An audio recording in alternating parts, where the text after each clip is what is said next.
Afei ensam no me domu abomu awura asukwa asema ababeto dwa ene say honorable minister ene ministers ahodo ye wo Ghana hai ena sese kokobo aban ede ma wo no na professor Kwaku Danso Buafo ene wode sasem wei ede ababeto dwa ya na sama wo ka nyina ne say wanya ne nteye say ministers ni bi esori a ena yebeye wei yebeye kotodwe yebeye nantwie mowerɛ ye no ye the policies biaba ye de ebema nipa ho atono ene na sefo wɔsesa nuoma we nyina no aban ne de hyehyɛ ede aguna kwan mu sɛ aban biara na se minister biara ahweye biara yo de hyehyɛ ede guna kwan mu sɛ wɔde beba no woni kan emfamra cabinet na cabinet ewa approve ansana wo mo agiatum na wanya saade no na wo de wo pe ede kokotu dwa na aban ne tewa wa so be ye shima yakwa homa so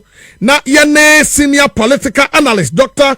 Jonathan Asantiotre enko atwe nkomo fanfa saasem ya ho yewra wada Roma ye mo akwaba na bokode oh twedi aponyame ada Roma me so me hoye na ye fre wanwumre ya boni bi anim wo pania wonu na secretary to the cabinet Professor Kwaku Danso Buafo e dia baba to dwa say any policy ya ministry bia pesa wode ba no aban ne chese won family cabinet for cabinet approval ansana wode ababa to dwa ama Ghana for atibi wadaro masan komo yi politically wujina kira hu na san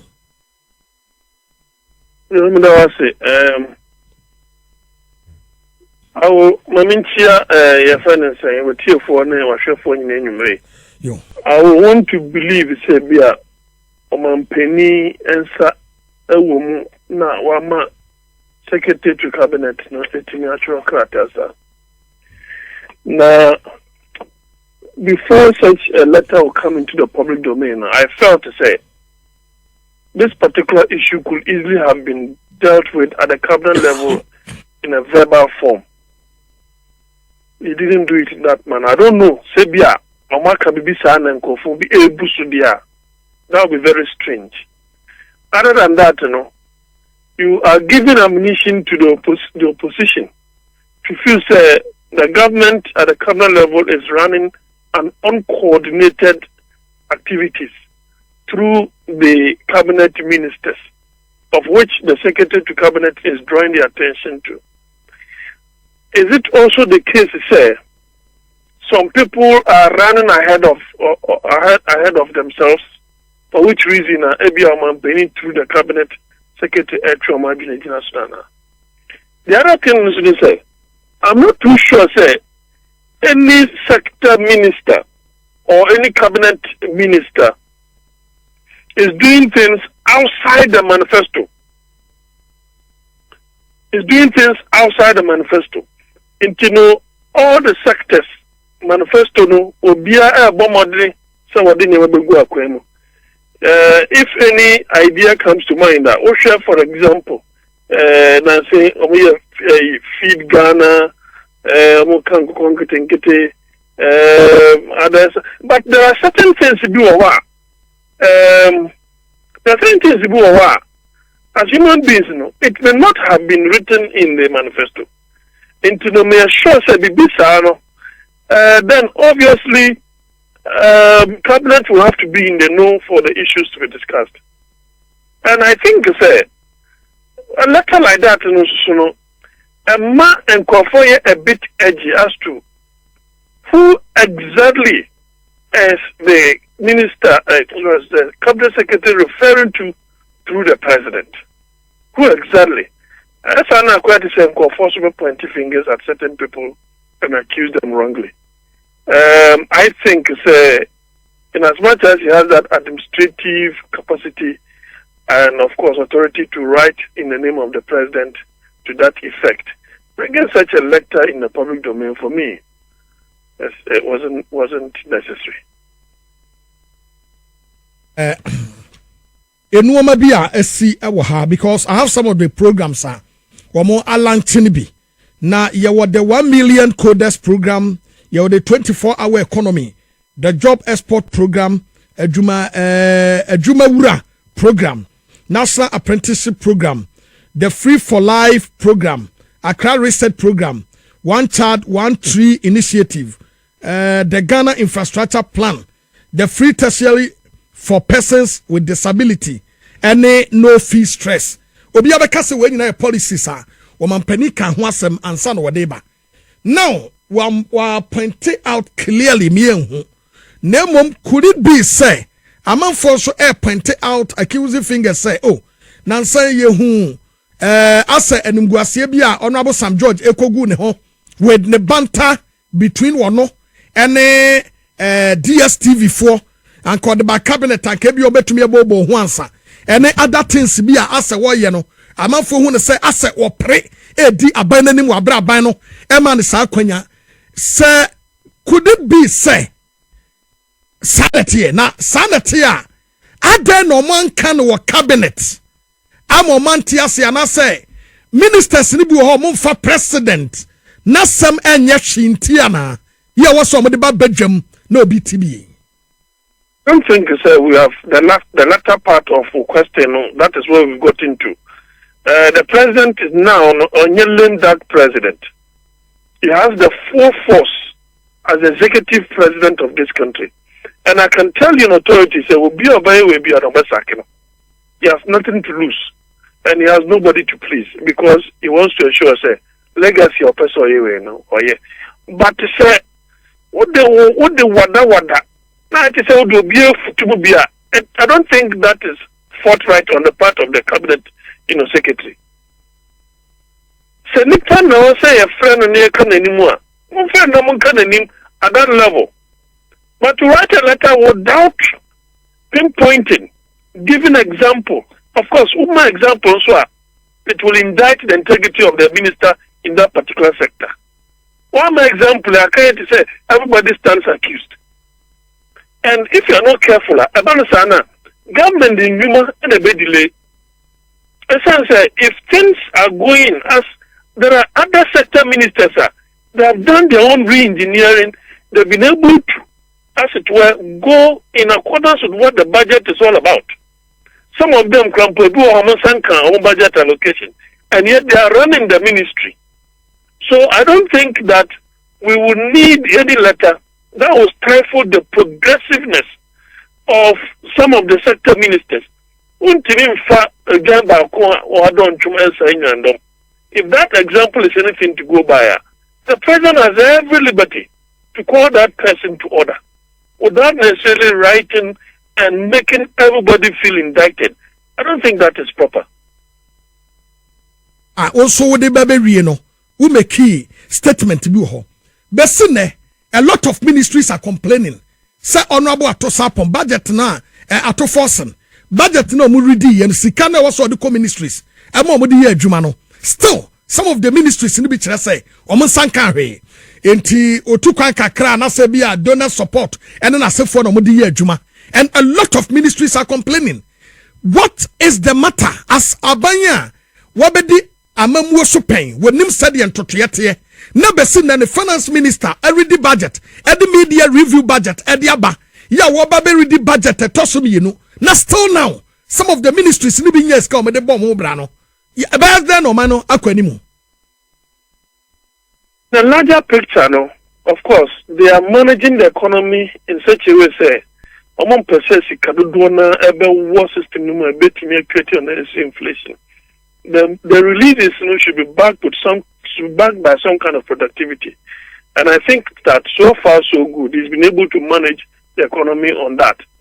So it has rather taken sector ministers, cabinet ministers, their own re-engineering and connectivity to be able to raise certain funds, to be able to do ABCD.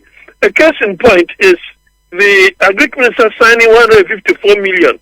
I'm yet to see any ministry signing 100 and bringing into the picture $100 million. Uncle for complaints finance minister on to Fanema being Mayano. Obviously, they have every reason to complain because it will mean say if that person does not have the right network and connectivity, the ministry will grant you a halt.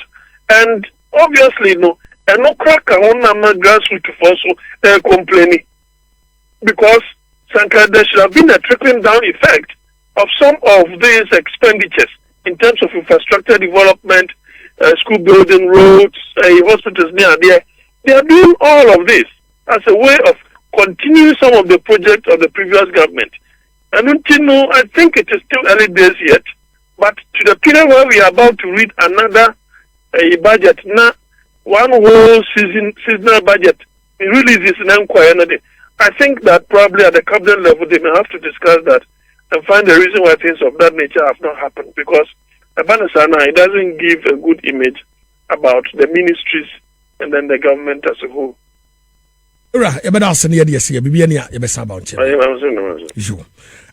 Opinion what say na ye no edin komo senior political analyst Dr. Jonathan Asantiochiri and yaten kanunti ye besere wura to force say some of the areas in the bi wo ha o meskanko esan say ministries in the bi wo ha they are complaining bitterly na eden say nipa de bebie na no be babo nti be criticize wono ana ban say sika enyama na tena ye but still ye read the budget awie call the second phase of the budget ya ye media review budget awie ye call the next one so ente the new budget eba betudwa now the first budget na was ye de bo ministry no ho abrama otumi nya sika tumi ye ntotoye no be sim na se bi nko ya wosoafo de be na atena ho no wa ye adwuma eti emwa so ye besere especially moma ye ntwe ni enhwe agrek eyie esa se enuane abu now as we are talking okọ ayia aduane abu akuafo nuane emo esisifie ye wose ye ma buffer stock sika emo de kokọ toto nuane ni babegu ono se buffer stock a wonye sika emfa ntoduane ena ketwa no so a ababeda ho no ye no baby a ye de akokoduru no kokofu borbo wuni mu ayempase wuni ani mu a yempase eti se buffer stock no enye sika entoduane na ne bo aye fo no a ye betumi atagu ono. The food is still there and that's so and no one is buying them. It's very bad. It's very bad. It's yebasre wura to force and say when you release sika for buffer stock e mo nto aduane amo ye nto aduane ngu ho because eno ne ya hotoso ye betumi rely on. What you say? Eno ne ya hotoso ye betumi rely on. Sabamba ku na ba ye no wo yesa na nya abanya waba no so yesa enya ye be ka kire no it release money ne nto nuane ngu ho na nuane no fafuom ho essay wa bra ba first stock betumi atagu ho no wotena yetumi release that is better ti yabasre moma ye hweye aha yamonwura mu biema owura John Dramani Mahama akasa e de afa ne chiam hene so honorable Felix Kwachi Ofosu na enkomo no ode afa ne so ni nyina no say amanfo asase criticize say efri ebra Dr. Omanebo ama efri mu no enya de omampani aye na dwe so obayi osoafo fofora wo be hwe ye bambo ho nsam so na asasi aye ama ahodo twipini yan na wo mu hunu aye na Ghana ye bebomu Ghana mudi agro beto asem so ene na sefo no ye ni osoafo bia wo ho a obetumi agire mu obeko ama yen wo soafo ye de ne hwe ho se wo no ene wo hwe akire no wono so na hwe ni sikasam wono akasa no kra no ohunu yonya no ho etu obi a wono hwe sikasam ye afi na okope sika de abebo no man no bra no no ankasa so ene wo sa gire mu se bambo soafo a eden pa enu nti e wo se yenya osoafo a obetumi agire mu ama wakonkoden abo ama Ghana tumi akoso sam semi kane bambo soafo ewo NPP amanyokuo no apenso bimbila mrase badwani Dominic nitu ene wo de sasem we ede aba betu dwase enyenyem bia owura John Dramani Mahama eye wo den yana so betumi ayi osoafo a oba behwe Ghana na waba bebo ye ho ban na wo tena no ye ne bia ba metu ye na bimbila mrase badwani obi sei na no ana honorable Felix Kwachi Ofosu ede aba betu dwase sasem ye bimbila mrase badwani wo ka no eni ha na wo no ho a esanse eye nipa mu a ena ofiri mu na yebeka ya August bosumi no ne da na etoso nsia adupre ekobo fam ema nipa bebre afamu hwere won kwa owura John Dramani Mahama esu ya wonya enuye na eno no okwakwagina sese me kwakwayi ni papofra amadu na tese ase wonwe woman ho yie odwe woman ho mo firi mu no odwe wom ho ewom so owura John Dramani Mahama enye ne din so betumi abo obi din se okumangra kwana kokwa esa so yeso otira obetumi ayesa na emom ewo se yɛtumi gyinam ne yɛyɛ ma yɛ akɔnɔ sɛdeɛ bɛyɛ a wɔtena obi ɛsom wɔ man no a obɛtumi asom wɔ man no eyie